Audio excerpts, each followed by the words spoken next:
সন্তান অসুস্থ হলে একটা মায়ের কি অবস্থা হয় সেটা একমাত্র মায়েরাই জানে। আসসালামু আলাইকুম এভরিওয়ান, আপনারা সবাই কেমন আছেন? আশা করি সকলেই ভালো আছেন। তো চলে আসলাম আপনাদের মাঝে ডেইলি আরেকটা ব্লগ নিয়ে। গতকাল দুপুর পর্যন্ত আমার মেয়েটা ভালোই ছিল, বিকাল থেকে আমার মেয়েটা হঠাৎ করে অসুস্থ হয়ে যায়। তো সারা রাত জ্বর ছিল, সকালেও জ্বর ছিল, কিছুই করতে পারতেছি না, কোনো কিছুই রান্না করতে পারতেছি না। তো এই যে গতকালকে যা ছিল তা দিয়ে আজকে দিনটা চালিয়ে দিলাম। আজকে আমার মনটা একদমই ভালো নেই।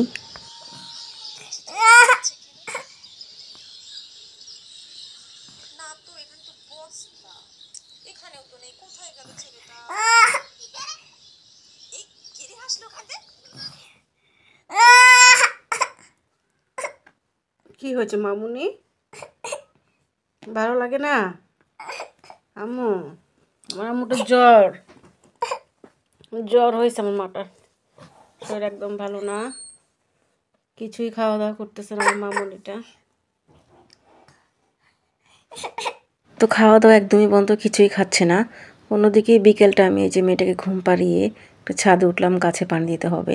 আর এই যে পুরো বাড়ি ভর্তি এই যে লাকড়িগুলো, এগুলো সব আমাকে উঠাতে হবে। তো আমি তো একা পারছি না, তো আমার ছেলেকে দিয়ে একটা দুটো নেওয়াচ্ছি।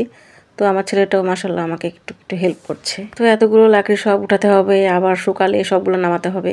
কিভাবে কি করব কিছুই বুঝতেছি না। তো গাইস, ক্যামেরার পিছনে যে আমরা কত কিছু করি সেটা একমাত্র আমরাই জানি। তো আমিও হাতে কয়েকটা নিয়ে নিলাম, যতবার সেই দিয়ে উঠি ততবার একটা দুইটা করে নিয়ে উঠি। যে আপনারা দেখুন পুরো ছাদ ভর্তি যে লাকড়ি ভরা। আর আমার বাবাটাকে আমি তো চিপস দিব বলে পাম্পটি মেরে কয়েকটা উঠাচ্ছিলাম, আর নাহলে তো দিবে না। আর এই যে দেখুন পুরো ছাদ ভর্তি এই যে লাকড়িগুলো, এখানে অনেকগুলো হবে।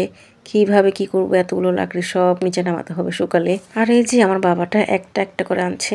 সবাই আমার বাবাটার জন্য দোয়া করবেন, আমার মেয়েটার জন্য ও সবাই দোয়া করবেন। তারপরে যে গাছে পানি দিয়ে দিচ্ছিলাম, গাছে পানি দেওয়া হয়ে গেলে আমিও কিছু কিছু হাতে করে নিয়ে আসবো, একটা দুটা করে করে।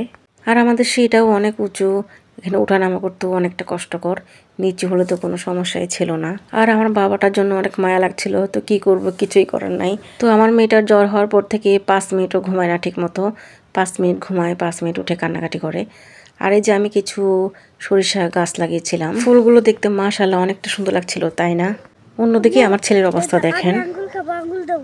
কি খাবে? আঙ্গুল খাবো। আঙ্গুল? হ্যাঁ। আঙ্গুল না তো, এটা কি? ফুল। এটা ফুল। এটা আঙ্গুরের মতো লাগছে না? দেখতে পুরো আঙ্গুরের মতো, কিন্তু এটা হচ্ছে ফুল। হ্যাঁ, আঙ্গুরের মতো।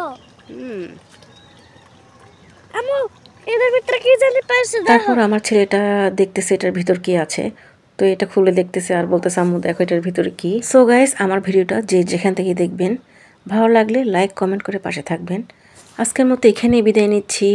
এ পর্যন্ত আপনারা সবাই ভালো থাকবেন, সুস্থ থাকবেন, নিরাপদে থাকবেন। আমাদের জন্য সবাই একটু দোয়া করবেন। আল্লাহ হাফেজ, আসসালামু আলাইকুম।